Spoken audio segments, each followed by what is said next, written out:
Nii, see on 1/3 miinus 1/3.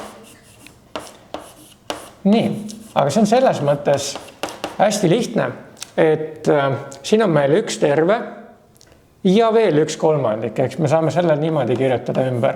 1 pluss 1/3. Ja siin on meil 1/3 maha võetud. Kas sa nüüd näed, mis see lahend võiks olla? Kas see...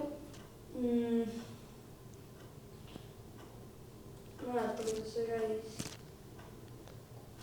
Nii, kas nendega saaks midagi teha?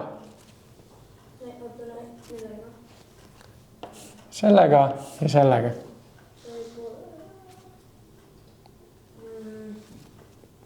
Need peaksid jääma.